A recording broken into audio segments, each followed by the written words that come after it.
Hello बच्चों, 10th class के बच्चे देखें आपके पहले चैप्टर से हिंदी साहित्य के इतिहास एवं काल विभाजन का जो पहला है, दूसरा है भक्ति का, उसका परिचय देख लें। हिंदी काव्य के इतिहास में भक्ति काल का विशेष महत्व है।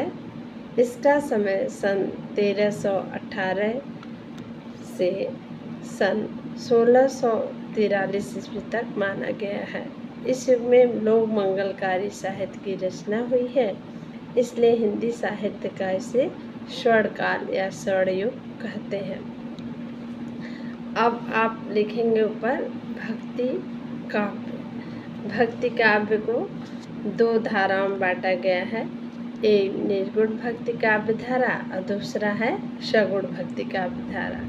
निर्गुण भक्ति काव्य धारा में एक है ज्ञान मार्गी शाखा, दूसरा है प्रेम मार्गी शाखा। और सगुण भक्ति काव्य धारा में एक है राम भक्ति शाखा और दूसरा है कृष्ण भक्ति शाखा। अब आप देखेंगे पहले में निर्गुण भक्ति काव्य धारा। निर्गुण भक्ति काव्य धारा के जो कवि हैं वो हमेशा सदैव निरंकार ब्रह्म के उपासक हैं। इस काव्यधारा की दो शाखाएं हैं, एक ज्ञान मार्गी शाखा और एक प्रेम मार्गी शाखा। ज्ञान मार्गी शाखा में देखेंगे इस शाखा के अधिकांश कवि संत थे। उन्होंने भ्रमित समाज में जो फैली बुराइयां थीं, कुरीतियाँ थीं, अंधविश्वास थे, छुआछूत थे, मूर्ति पूजा आदि का इन संतों ने विरोध किया था। ये हिंदू मुस्लिम एकता के समर्थक थे। इनके अंतर में ब्रह्म और तथा लोक मंगल की भावना थी। इन्होंने गुरु को अति महत्व दिया। सत्संग, प्रेम, अहिंसा तथा सद्भावना पर इन्होंने बल दिया था। और इनके प्रमुख कवि हैं। इस शाखा के प्रतिनिधि कवि जो हैं वो कबीर हैं।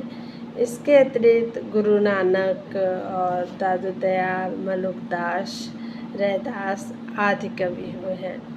रचनाएं जैसे कबीरदास जी की रचनाएं हैं साखी, शबद, रामायणी, बीजक। भाषा जो है इस शाखा के कवियों ने ब्रज भाषा, राजस्थानी, अवधी, अरबी, फारसी तथा सदुक्कड़ी भाषा का प्रयोग किया है। छंद जो है ये पद, दोहा, साखी और क्या है रामायणी। और रस है शांत रस की प्रधानता है। अब आगे देखेंगे प्रेम मार्गी शाखा। प्रेम मार्गी जो है इस शाखा के कवियों ने प्रेम के माध्यम से परमात्मा से साक्षात्कार की है। भक्त की इस शाखा के कवि सूफी हैं। इन्होंने प्रसिद्ध हिंदू और प्रेम गाथाओं को आधार बनाया हुआ है। हिंदू मुस्लिम एकता पर इन्होंने बल दिया है। इनके काम में लौकिक के माध्यम से अलौकिक की सफल व्यंजना हुई है। इस काव्य धारा में प्रेम मूलक रहस्यवाद की सरल धारा प्रभावित है।